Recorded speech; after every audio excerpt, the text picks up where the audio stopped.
మనోహరి చాలా హ్యాపీగా ఫీల్ అవుతూ ఉంటుంది. ప్రచండతో ఇంట్లో పూజ జరిపించడానికి అమర్ ఒప్పుకున్నందుకు.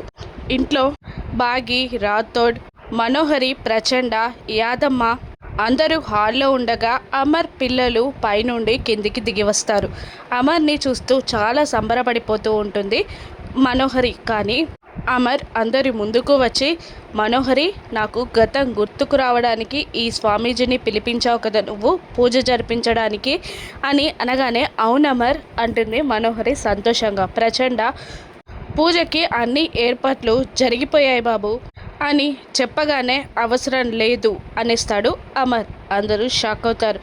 ఏంటమర్ పూజ అని మనోహరి నసుకుతూ ఉండగా, అవును మనోహరి, గతం గుర్తుకు రావడానికే కదా నువ్వు పూజ జరిపిస్తానంది, నాకు ఆ గతం గుర్తొచ్చింది అని అమర్ అనగానే మనోహరి షాక్ అవుతుంది.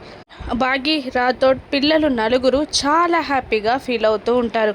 అమర్ నేరుగా అరుంధతి ఫోటో దగ్గరికి వెళ్ళి ఆరు ఫోటోని తీక్షణంగా చూస్తూ, నాకు గతం గుర్తొచ్చింది, ఈవిడ మా ఆవిడ అని, వాళ్ళు నా పిల్లలని నాకు గుర్తొచ్చింది అని అనగానే ప్రచండ, మనోహరి, యాదమ్మ ముగ్గురు షాక్ అవుతారు.